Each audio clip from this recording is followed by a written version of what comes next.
Hello and welcome to the channel. I'm someone who just likes to look at nerdy finance stuff and try and help people understand if it's useful for them and if it's not, and whether they should do it or not. But give them kind of some information.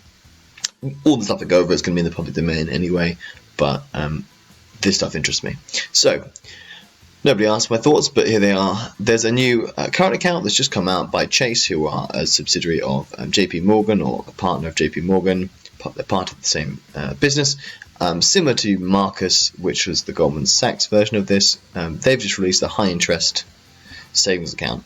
It's paying 1.5% interest, which is actually really good at the moment for an easy access.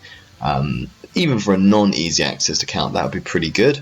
But for an easy access account, which means you can withdraw at any time, and there's no minimum, there's no fees, there's no ridiculousness. You can just put money in whenever you feel like it, for a holiday or whatever it might be, set your goals, and you'll see it grow. And you'll see the money calculated interest-wise daily, which is really nice. I love anything that gives it daily. If it gave it to me down the second, I would like it even more. Even if I only have pennies in there, I find it so satisfying. But I think that's my generation. Like to see instant gratification and see. But I think it does help. You're working towards a goal, and it allows you to see that goal get closer and closer and closer and closer. Even if it's going at a very slow rate, you can still see that happening. And I think watching that in essentially not quite real time, but close to real time, makes it just that little bit easier. The other things that make it easier are you also get 1% cash back on all transactions on your debit card. At the moment, there doesn't seem to be, I think the end date for this is probably going to be April, but can't see this on this particular page right now. I think it might be extended, it might be reduced. A lot of this is the kind of welcome to Chase, and we want to get as many people in as possible. And then once we've got you, we want you to stay on our platform. But they'll still have to keep interest rates relatively high, because they do need to keep people on the platform. That's how they make money, by lending out the money they have in the savings account. This is a really good.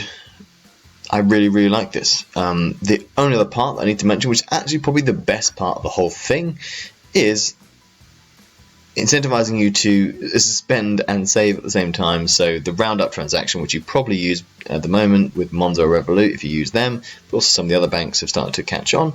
This is where if you spend 50p of that will go, it'll be rounded up to £1, and that whatever the difference between the money you spent and the sort of rounded up number, as it were, so in this case 50p, will go into your savings account. And with this account right now, you're getting a 5% interest on that money. So if you do 5 transactions in a day, you might have £2 or £3, £4 a day that go into this particular account, and then you're getting interest on all of that all the time. And what's nice about it is it doesn't matter if you're spending £100 a transaction or 50p, and you're still getting the same kind of benefit in terms of with your money. So the rich don't get a better interest rate or anything like that. They have the ability to do more frequent transactions, I guess, and you could probably game the system a little bit. But for the most part, this is kind of the way to. This is a really good way to save some money, because 5% is actually ridiculous. Like, we won't see 5% on an interest account for a very long time. I can promise you that. So I have jumped in, and I'm starting to earn interest, and I will update you in the next few weeks as to how that goes, because I've so far enjoyed using it. I've got cashback already, I've got roundup already, a couple of roundups already. It's not my main account, so I have to transfer money in, which is a bit annoying, but apart from that, it's all pretty easy. So I hope you enjoyed the video. Hope you have a look at this account. I'll leave a link to it in the description. I'm not being paid by anyone to say this. I just think it's a really cool app and a really cool account, and if you're a bit of a nerd about these sorts of things, this is going to get you quite excited. So enjoy, and see you soon.